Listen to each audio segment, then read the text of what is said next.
Мен дәрігердің жарымын.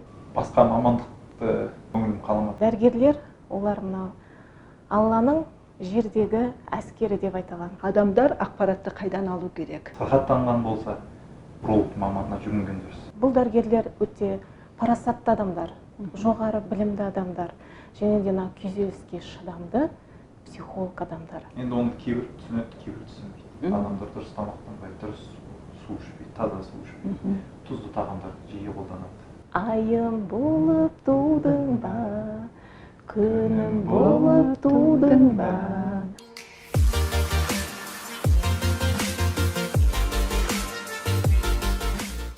Сәлематсыздар ма? Ата-ана сағаты подкастын бастаймыз.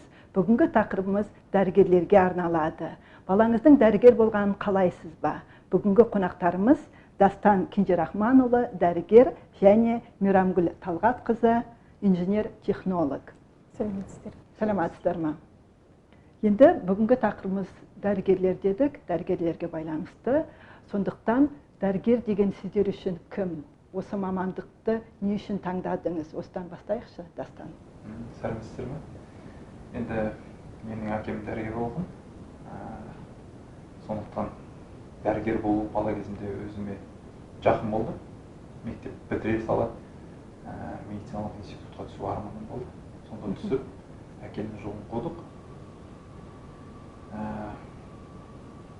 Басқа мамандықты көңілім қаламады, ешқандай.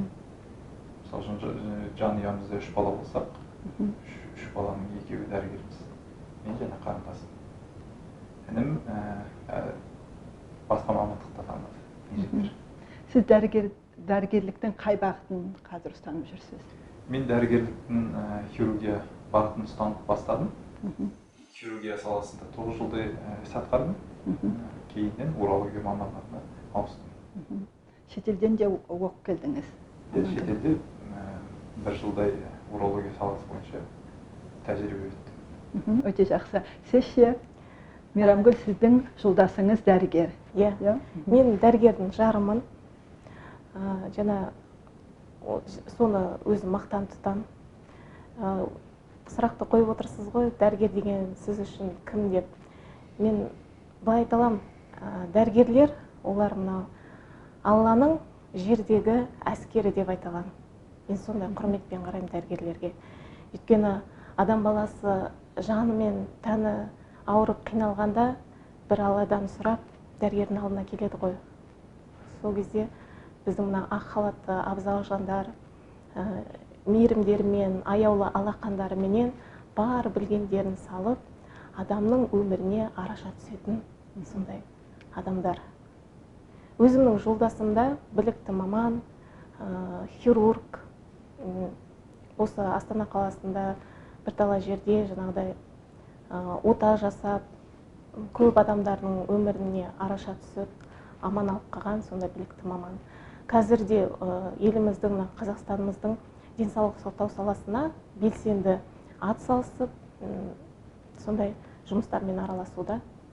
Өте жақсы. Қазір соңғы 5 айда бізде пандемия болды, төтенше жағдай, карантин жағдайында дәрігерлерді мақтап, дәрігерлердің қолдау көрсетіп жатқан адамдар өте көп. Өйткені дәрігер шын мәнінде негізгі орынға көшіп, және осы аурумен күресте көп еңбек етіп жатыр. Сондықтан сіздер болашақта мысалы қандай қиындықтар болып жатыр қазір дәрігерлерде, бір айтып өтсеңіздер.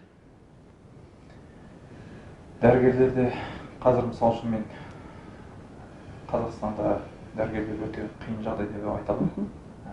Өйткені шынында да бұл індет, өте ауыр індет. Бұл тек қана бір адамның қолынан келмейді. Барлығы жұмалап жұмыс істеу керек.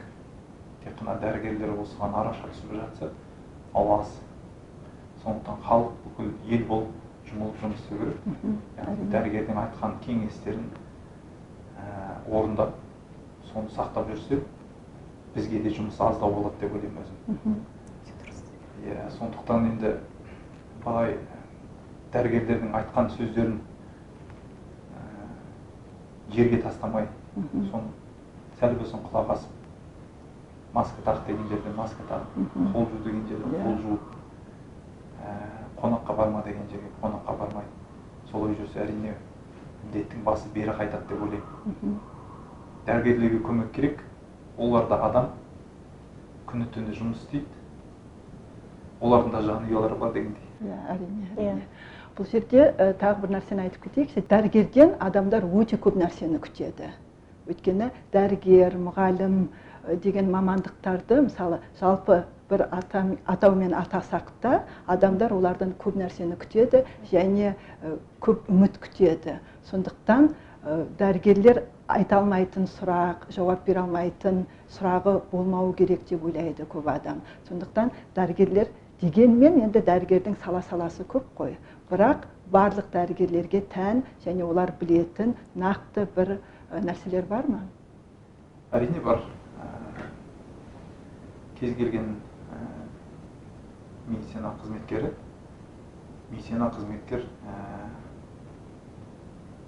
этикасын ұстанады. Яғни ол өз маманына сай барлық нәрсені түсіндіріп берген дұрыс.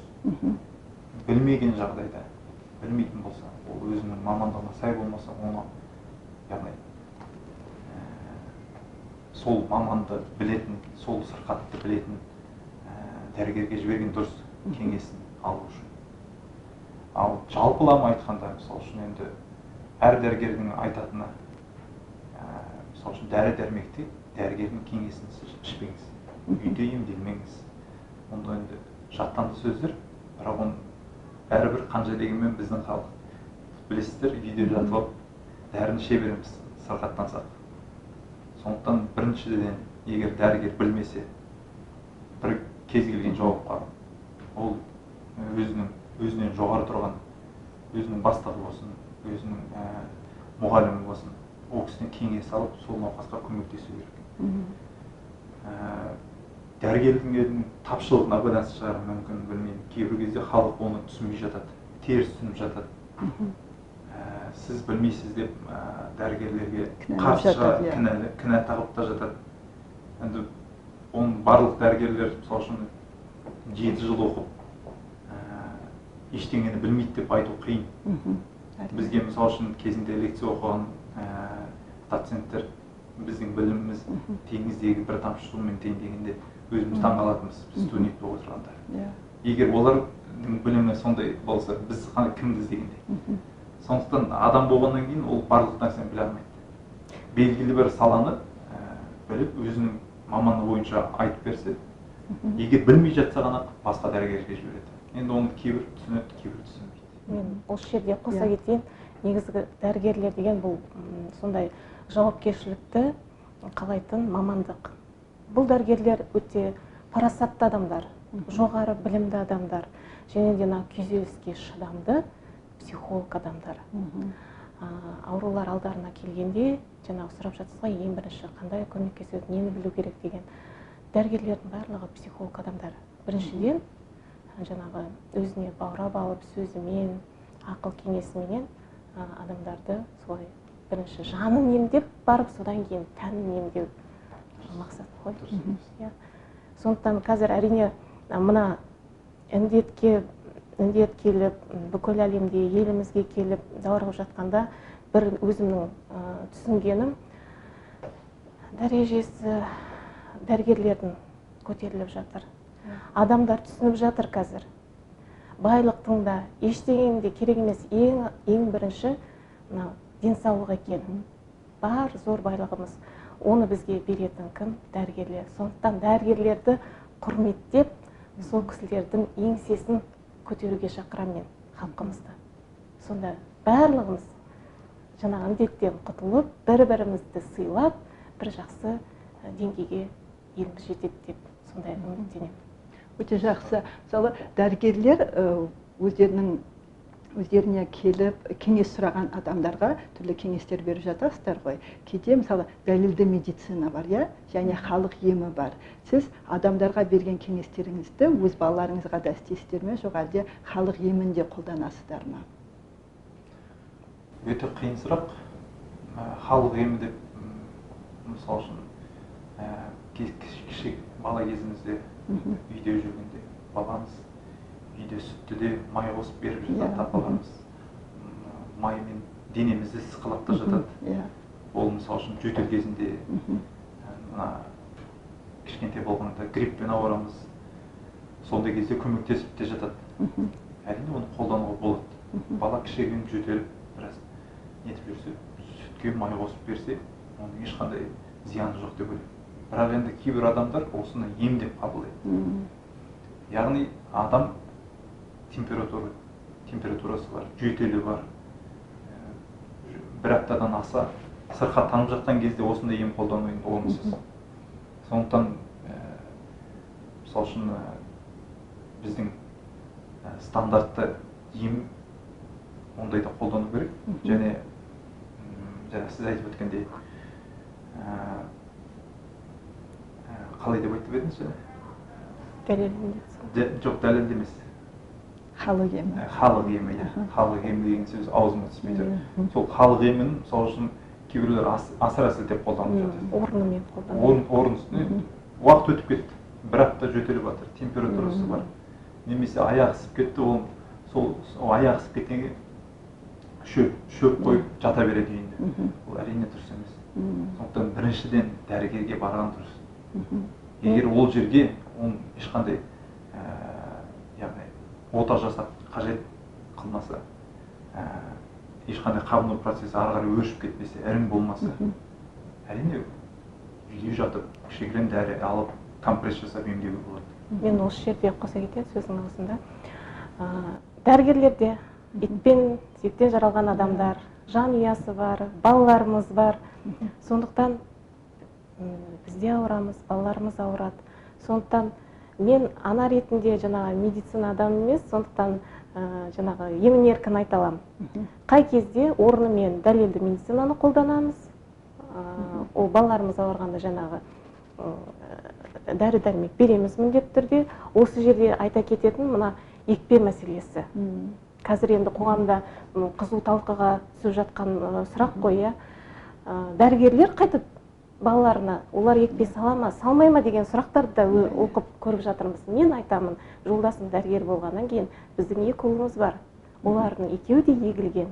Жақында ғана екпе алдық. Бірақ ата-ана ретінде біз баламызды соған дайындаймыз. Бұл өте жаңағыдай мұқияттылықты қажет ететін ақпарат жинаймыз. Ақпараттан бұрын баламыздың денсаулығын жете тексеріп, екпе салуға бола ма қазір деген сондай өте жауапкершілікпенен бұл сұраққа егеміз. Ол әрине дұрыс. Жаңа коллективный иммунитет болу керек. Оны дәрігерлер жақсы біледі. Соны бірақ та ақпарат жетіспей жатады кейде. Ата-аналарға, мысалы, дәрігерлер жалпақ тілменен жеткілікті түсіндіру керек деп ойлаймын. Ал енді өкінішке орай жалған ақпараттарда көп тарап кетіп жатыр. Сонымен ата-аналар білмейді, екі ойлы болып жүреді. Егер де білгілеріңіз келсе, дәрігерлердің өздері балаларын егеді. Ал жаңағы халық еміне келетін болсақ, мен өзім енді ауылда туып өскен адаммын. Кішкентай кезімізде көрген білгенімізді жасаймыз. Құлап қалса жер шық жасаймыз. Құйрық маймен де сылаған күндерім болған үлкен баламды. Оның да жақсы жағын көріп жатырмыз. Жаңағы Дастан Кенжерахманұлы айтып кеткенде сондай әдістерді қолданамыз. Орынды, уақытымен асқындырып алмас үшін. Жақсы. Бұл жерде жаңа ақпарат туралы айтып кеттіңіздер, жалған ақпарат. Адамдар ақпаратты қайдан алу керек? Мысалы, министрліктің сайттарынан ба, жоқ әлде поликлиникалардың сайттары бар ма? Қазір әлеуметтік желілер өте көп жақсы дамыған, Instagram парақшалары бар ма, Facebook парақшалары бар ма? Мысалы, сіздер сондай ақпараттың, дұрыс ақпараттың халыққа жетуіне қалай үлес қосасыздар? Өз тараптарыңыздан бір нәрсе істейсіздер ме? Осы жерде мен айта кетейін.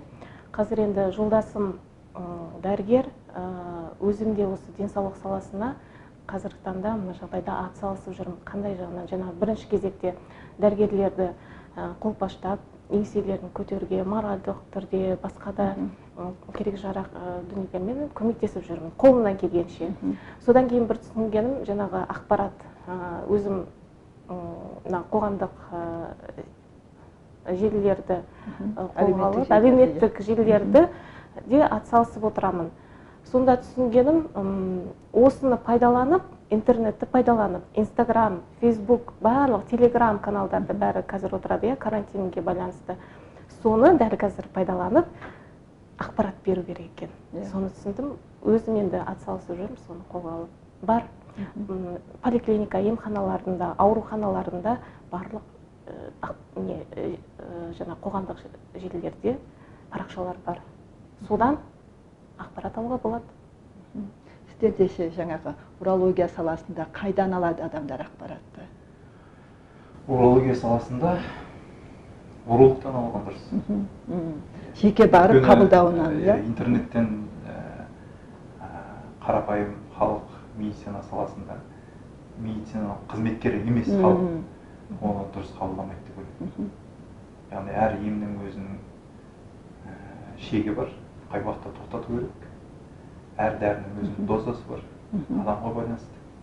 Яғни ол науқасты көріп, жағдайын қарап, сырқатын қарап, қосымша ауруларын қарап, содан кейін барып ем тағамдайды. Сондықтан енді сырқаттанған болса, уролог маманына жүгінген дұрыс.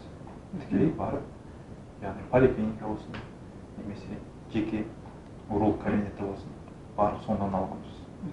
Өткенде мына ауру өршіген кезде әртүрлі дәрігер емес те адамдар түрлі жаттығулар көрсетіп, видео түсіріп, сондай ақпараттарды көп таратып жерді интернетте. Қалай қарайсыздар сондай? Енді әр нәрсенің өзінің кезі болады, халық оған көзі де жетеді, жалған ба, көмектесем, көмектеспеймін. Бірақ не де болмаса да гимнастика ешқандай зиян келтірмейді. Ол тыныс алу гимнастика болсын, жалпына бұлшық етке, буындарға арналған гимнастика болсын, ол ешқашан адамға зиянын келтіре бермейді. Біз көріп жаттық, жаңағы пайдасы тиер ау деп, өзіміздің жанұямызға да әрі қарай таратып жаттық. Онда тұрған ештеңе жоқ деп ойлаймын. Дұрыс ақпарат болса әрине. Дұрыс ақпараттарды таратып, көріп, мынаны көріңіздер деп кеңес бересіздер. Иә. Жақсы. Жаңа біз мамандық туралы, мамандық таңдау және балаларыңыздың ары қарай өздеріңіз таңдаған мамандықты жалғастыру туралы айтып жатырмыз. Мысалы, кейде адам ер жетіп, ақыл тоқтатқан кезде осыған дейін таңдаған мамандығының кішкене қателескенін және басқа бағытта дамығысы келетінін ойлайды кейбір адамдар. Мысалы, сіздерде сондай ой бар ма? Осы істеп жатқан мамандықтарыңызды өзгертіп, басқа бір салада істегілеріңіз келе ме? Мен енді дәрігердің жары ретінде айтатын болсам, күйеуіме қараймын ғой. Ол да әке-шешесінің, ата-анасының арманын орындап, ана сүтін ақтаған бала, әке арманын орындап. Өйткені ата-енем қазір баласының осындай жоғары білікті дәрігер, қоғамға пайдасы тиіп жатқан ақалатты абзал жан болғанына өте мақтанады. Әрбір жетістігіне марқайып отырады. Соны көріп мен де ойлаймын, Алла жазса, Құдай қаласа, екі ұлымыз да осы әке жолын қуып, дәрігер болса екен деп ана ретінде армандаймын.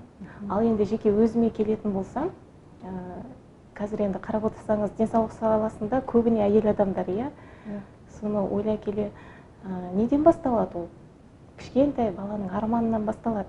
Арман қуып келеді бұл салаға көп адам. Неге қыз балалар деп ойласақ, қуыршақты алып, қолымызға ең алғаш жаңағы ойыншық фонендоскоппенен укол қолымызға тигенде жаңа қуыршағымызды емдеп, не болмаса үйдегі ата-аналарымызды емдеп, міне содан басталады. Іште арман туады. Бүкіл өмір бойы сол арман қуып, мына ойлаймын қазір көріп отырған дәрігерлер болса, сіздер армандарыңыз орындалған бақытты жандарсыздар. Соны айтқым келеді. Енді мен өзіме келетін болсам, медицина саласынан басқа ешқандай мамандықта өзімді көріп тұрған жоқ. Мектепке дейін, мектептен кейін оқуға да түстік. Оқуға түскенде бірінші курстан бастап хирург боламыз деп армандадық. Басқа саланы өзімді көріп тұрған жоқ. Өзгертпеймін деп ойлаймын. Осы кезде бір жақында подкаст тыңдаған болатынмын. Ол жерде орыстың бір хирургы өзінің хирург болуға, дәрігер болуға не әсер еткені туралы айтып береді. Сөйтсе ол бастауыш сыныпта оқыған кезде ән сабағында, музыка сабағында мұғалімі бір симфониядан үзінді қояды екен. Сол симфониядан үзіндіні қойып отырып, сол түсіндіреді екен, бұл музыканы қалай түсіну керек кезде, жаңа дәрігердің, хирургтың жұмысын сипаттап, соның мысалында жаңағы музыканы түсіндірген кезде, кішкентай балаға сондай әсер еткені, ол мен хирург болам деп айтады екен де, бірден кейін сол арманына жетіп, хирург болып, танымал Ресейде жұмыс істеп жатқан адам бар екен. Сондай бір қызықтар бар да, мүмкін сіздер де осындай бір қызық оқиғалар естідіңіздер ме? Мен енді жолдасымнан сұраймын ғой. Ең алғаш танысқанда мен хирургпын дегенде бір керемет адам ретінде, тұлға ретінде қабылдадым. Қандай күшті деп айтып отырмын ғой, енді дәрігерлер мен Алланың әскері, армиясы деп қабылдаймын. Нағыз интеллигент адам. Сонда сұраймын ғой, сенің әкең, анаң дәрігер адамдар ма десем, жоқ дейді. Ол кісілер оқытушы адамдар, ұстаз, жаңағы қаржылық жағынан. Не түрткі болды саған хирург болу? Сонда өзінің жаңағы мамандық таңдар алдында сондай ішкі жан дүниесі көмектескен. Жаңа интуициясы дейді ғой, соған мән беріп, мен дәрігер болғым келеді, дәрігердің ішінде хирург болғым келеді деп, өз қалауымен түскен екен оқу орнына. Енді өздеріңіз білесіздер, дәрігерлер басқалар сияқты 4-5 жылда бітірмейді. Ұзақ уақыт бұл жерде дәрігерлер болам деген балаға ата-ананың көмегі өте қажет. Мен білуімше, енді жолдасымда айтып отырады, мына ұстаздар айтады екен, дәрігер болам деген адамның ата-анасы ауқатты болу керек. Барлық жағынан ол жаңағыдай басқа сұрақтарға, мәселелерге көңілі бұрылып кетпеу үшін жаңағыдай көмек, қаржылайда көмек, моральды тұрғыда көмек беріп отыру керек. 7-8 жыл оқиды. Кейбіреулері отбасын құрып кетіп жатады. Өздеріңіз білесіздер, алғашында дәрігерлердің жалақысы да аз болады. Сол кезде мына ата-ананың өте көмегі зор. Мен айтқым келеді, егер де қазір бізді көріп отырған ата-аналар болса, баламды осы салаға бергім келеді, оқуға түскісі келеді деген, сонда ата-анаға айтарым, сіздер мейлінше көмек көрсетіңіздер балаларыңызды, қолдап отырыңыздар. Соны айтқым келеді. Содан кейін енді жаңа бір ойым бар. Осы жерде қосып кетейік. Сіз мысалы дәрігерсіз. Мектеп кезінде бала қай пәндерді көп оқуы керек дәрігер болу үшін? Мен өзім бала кезінен биология пәнін жақсы. Биология пәнін және химия пәнін. Осы екі пәнді ұнаттым. Химия пәнін ұнатқан себебім басында бізде мектеп директоры бергеннен кейін біраз қаталдау мұғалім болды. Сабақты жақсы оқуға, тыныш отыруға тырыстық. Соның әсері де болған шығар. Химияның жалпы базалық деңгейі жақсы болды. Содан жақсы көріп кеттім химия сабағын. Биология сабағын енді бала кезінен жақсы көрдім. Жақсы кітаптар болатын. Ол кім, бұл не деген 2 томдық. Соны үзбей оқитын. Бір күндердің бір күнінде сол биология сабағынан бір кішігірім емтихан болып, мұғалім бізден сұрап, бір сұрақтар қойып, қабырғасы болмайтын қос мекенді жануар деп сұраған. Сонда мен ойланып отырмын, ойыма түспейді. Мұғалім ұрсайын ба саған деп қасыма келген, сап етесіз, сен бақа екен. Әлі күнге дейін есімде. Өте қызықтар сондай, енді бала кездік не ғой. Жәндіктерді, жалпы жануарларды жақсы көріп, соны оқыдық бала кезімізде. Биология сабағы өзім жақсы пән болады, жақсы көретін. Менің де арманым болған, әрбір қыз бала ретінде жаңа айтып кеттім ғой, ақ халат кисем деген арманым болатын. Бірақ та енді өсе келе басқа салаға көңілім бұрылып кетті, бірақ та армандаса болды, жетесің дейді ғой, бірақ мен сол жолдасым арқылы өмірде сол жолдасымды кездестіріп ақ халат кидім, бірақ жаңағы сұлулық саласында жолдасым дәрігер болғаннан кейін соның екпініменен, қолдауыменен бәрібір айналып келіп, мен қазір медицина саласында жүрмін. Сондықтан өте мақтанамын, марқаямын. яғни өз біліміңізді өзіңіз жетілдіріп отырсыз, иә? Біліктілікті жетілдіру, өз біліміңізді тереңдету бағытында қандай жұмыстар істейсіздер? Не оқисыз қазір? Күнделікті медицина саласында болып жатқан жаңалықтарды оқуға тырысамыз. Facebook парақшасында урология парақшасына жазылып қойғанбыз. Хирургия парақшасы бар, әртүрлі сайттар бар. Солардан оқуға тырысамыз күнделікті. Сонымен қатар енді бізде міндетті түрде оқу керек. Жылына, кем дегенде жылына 1 рет. 5 жылда 1 рет. Өйткені енді бізде категория деген бар. Дәрігер бірінші салалық дәрігер, екінші жоғары санатты дәрігер, сондай болу үшін, сол дәрежені алу үшін.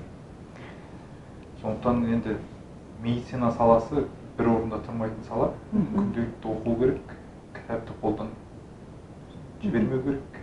Енді шет елде жүрсек те, шет тілінде де кітаптарды оқып аттық. Айырмашылығы бар ма? Мысалы, сіз шетелге барып тәжірибеден өтіп келдіңіз. Ол жақта, мысалы, медицина қарқынды дамып кетті ма, жоқ әлде ол жақта басқаша ауыра ма адамдар, әлде барлық жерде бірдей ме? Барлық жерде бірдей. Бірдей ауыратындары, емі де бірдей. Емі әртүрлі болуы мүмкін. Ол неге байланысты? Дәрілердің түрлеріне байланысты. Мысалы үшін кейбір дәрілер ол жақта қолданысқа енген дәрілер, мысалы үшін біздің дәрілер ол жақта қолдануға болмайды деймін. Өздерінің әр елдің өзінің стандарттары бар. Яғни белгілі бір дәріні айтады, мына дәріні қолдану керек. Ол тек қана сол дәріні қолданады. Содан кейін шығар. Енді Германияда дәрінің көп түрі шығады деп білемін. Сондықтан оларда, мысалы үшін, кез келген антибиотикке тоқтала өтсек, кез келген антибиотикті берердің алдында міндетті түрде қандай бактерия бар екенін анықтайды. Яғни орысша айтқанда бакпасев жасайды. Өсіріп, сол бактерияны анықтап, бактерияға қандай антибиотик әсер етеді, соны біліп бар қана береді. Бірақ оның алдында, яғни ол процесс өзі 4 күнді құрайды. Кем дегенде 3 күн, 4 күнді. Оның алдында, яғни кең спектрлі антибиотиктерді қолданады.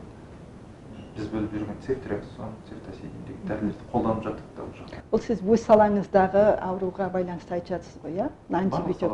Барлық сала бойынша. Оларда, яғни антибактериалдық емді бакпасевсіз, бактериалдық пассивсіз қолданбайды. Алдын ала тексеріп, зерттеп алмай қолданбайтын болып тұр. Жалпы кең спектрлі антибиотикті 3-4 күн қолданады. 3-4 күннен кейін, яғни бакпасевтің нәтижесі дайын болады. Сол нәтижесі бойынша, яғни соған сәйкес, бактерияға сәйкес антибиотик қолданады. Енді ауырып еміз дегенше ауырмайтын жол ізде дейді ғой. Сондықтан бізде мысалы үйде мейлінше сапалы витаминдерді қолдануға тырысамыз. Және де жолдасым бір айта кететін дәрігерлер спортпен айналысады, өзім жолдасымда темекі шекпейді, ішімдік ішпейді, күнделікті спортпен айналысады. Соның өзі тәрбие балаларымызға. Соны бойларына сіңіріп отырамыз. Сіздің медицина саласында жүргеніңізге қанша жыл болды? Мен Семей мемлекеттік медицина институтын 2007 жылы бітірген. Сол 2007 жылдан бері жүрміз. 13 жыл болды, иә? 13 жыл болды. 2007 мен қазіргі жылды салыстырсақ, сол жыл аралығында сіз зерттеп жүрген салада қандай өзгерістер болды? Көп өзгерістер болды ма? Өте өзгерістер болды. Сол үшін біз бітіріп жатқанда енді видео урология деген сала, сол үшін ол кезде қатты дамымаған болады. Қазір енді барлық кем дегенде бар үлкен қалаларда Қазақстанда бар деп ойлаймын. Және лапароскопиялық операциялар өзі ондай кеңінен қолданбайды. Қазір енді ондай операциялар күнделікті жасалады деп ойлаймын. Яғни медицина саласы өте қарқынды дамып келе жатыр. Кейінгі кезде мысалы үшін біздің сала бойынша робот қолданып операцияларды жасап жатады. Ол да қазір келесі деңгей деп ойлаймын. Ол да енді үлкен қалалардан басталып, Астана, Алматы қалаларынан басталып, ары басқа қалаларға да кеңінен таралды деп ойлаймын. Біздің болашақ сол роботтық ота жасау деп ойлаймын. Иә, мен де айтамын. Соны қолданысқа алып, операция жасау керек. Яғни роботтар дәрігердің орнын алмастыра ала ма? Яғни робот деп неге өйтіп айтады, өйткені дәрігер жеке отырады, дәрігер отыратын жер операциядан бөлек тұрады. Яғни робот дегеніміз тек қана қолдар, кішкентай зажимдар, сол арқылы қайшы болсын, қысқыш болсын, оның барлығын қадағалап қозғалтып отыратын дәрігер. Жанында жеке бір аппарат, сонда отырып, көзімен көріп отырады, іштене отырған бір кішкентай тесік арқылы камера тұрады, екінші тесік арқылы қысқыш болған кейін қайшы. Сол арқылы қолмен қозғалтып операция жасайды. Жалпы адам сол науқастың үстінде тұрмайды. Қазір мысалы үшін біз стандартты лапароскопиялық операциялық адам жасап отырады. Тікелей, яғни инструментті адам қозғалтады. Бұндай инструментті робот қозғалтады. Ал айырмашылығы сол. Мен де айтамын. Нәтижесі де жақсы бола ма сонда? Отандық медицина дамып келе жатыр деп айтуға әбден болады. Өйткені жаңа сұрап жатсызға, мен де жолдасым 2005-2006 жылдан бастап осы салада еңбек етіп келе жатыр. Қазір енді бұрын ота жасайтын жаңағы тәжірибелі маман болса, қазір білімін жетілдіріп, шетелдерге барып, семинарларға қатысып, әрі қарай білімін жетілдіріп, осы әкімшілігі жағына кішкене бет бұрды. Айтып отырмыз ғой, жаңа модернизация, бүкіл елімізде сала бойынша модернизация жүргізіліп жатыр. Оның ішінде әрине медицина өте ауқымды кең орын алады. Күні кеше ғана мысалға дәл өзімнің қандай үлесімді қостыңыз деп енді сұрап жатсаңыздар, мен IT жаңағы саласында біраз жұмыс істеп, сондай хабарым бар. Сондықтан медицина саласына келгенде барлық білім тәжірибемді қалай қоссам екен деген сұрақ туындайды. Бүгін кеше ғана мысалға процедурный кабинеттер бар ғой поликлиникада.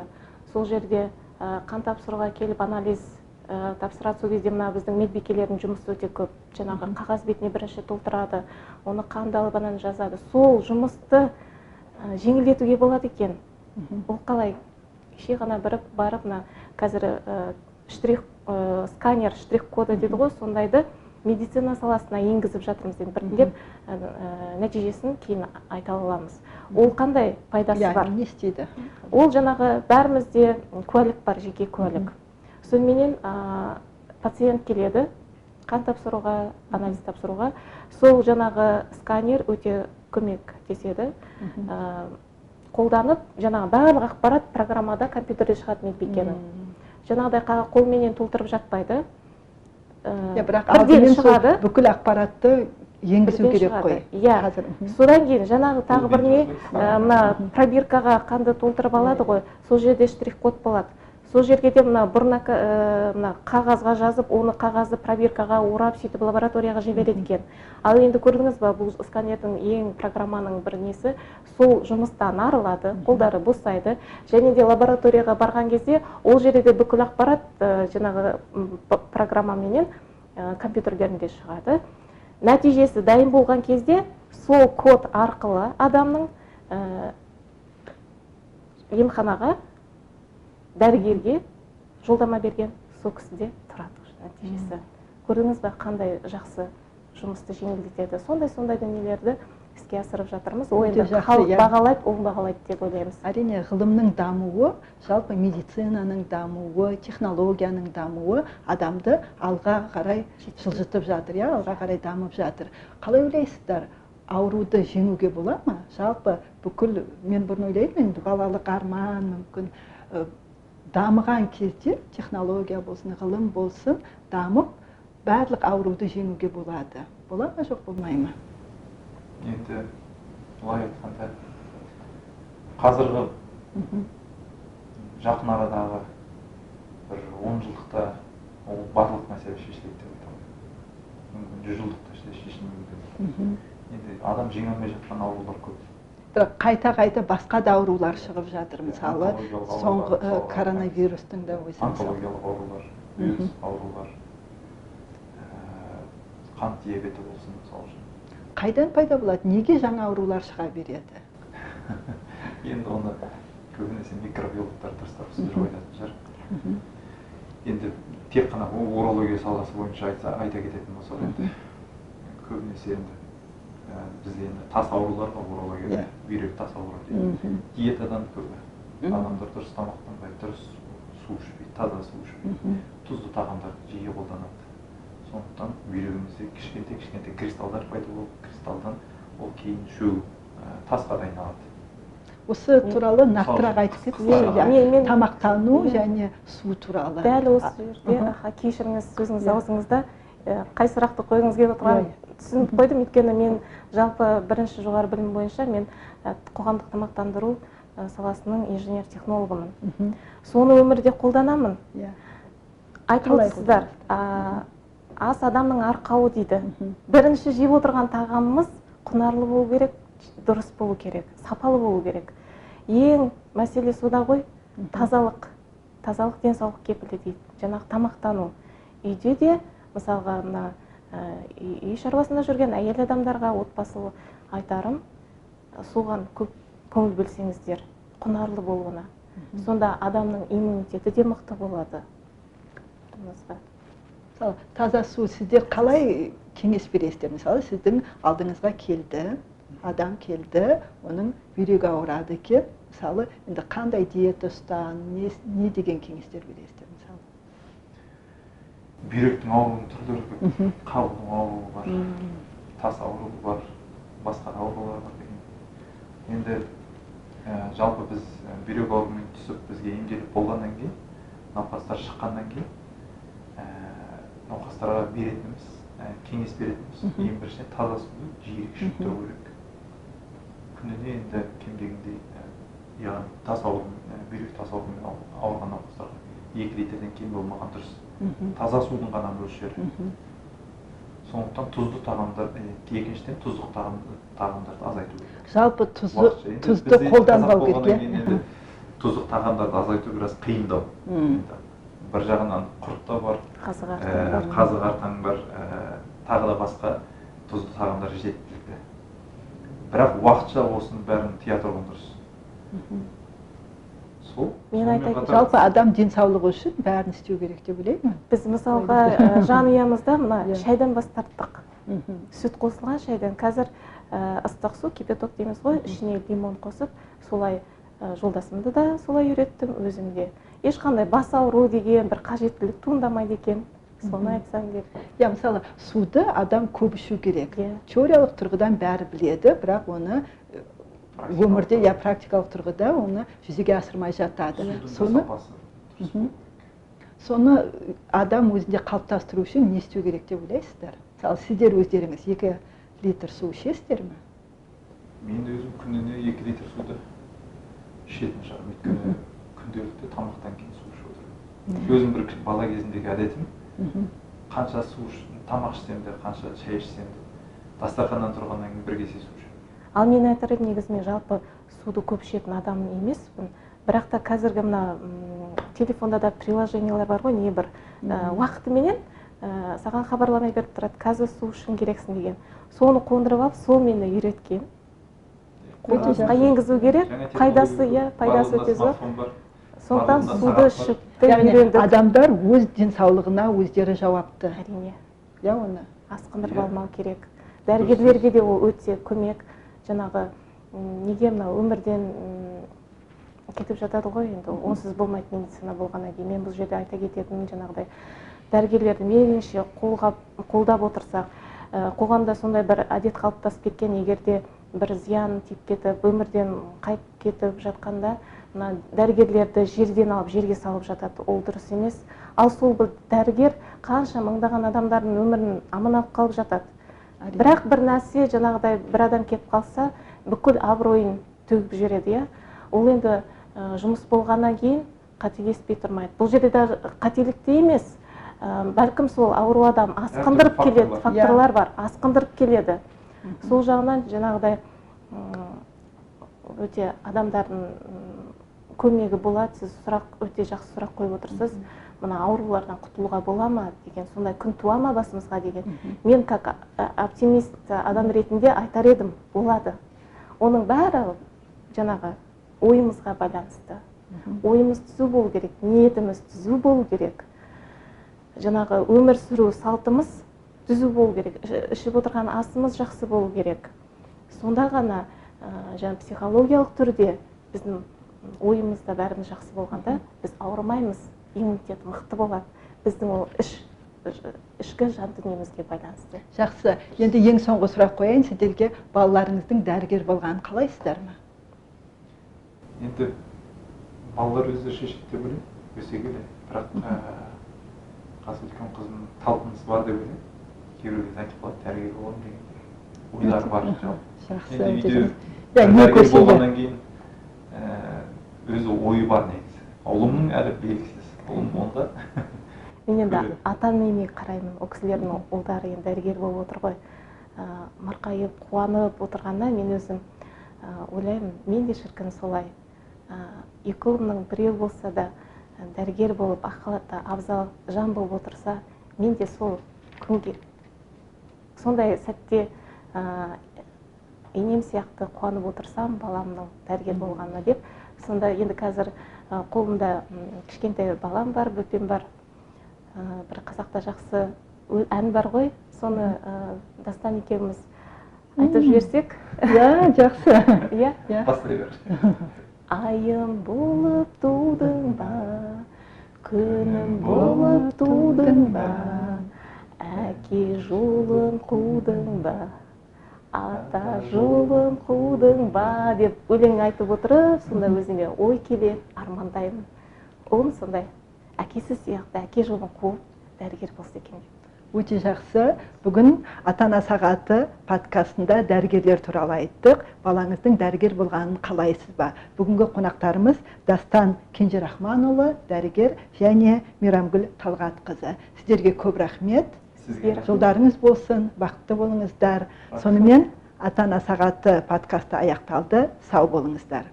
Сау болыңыздар.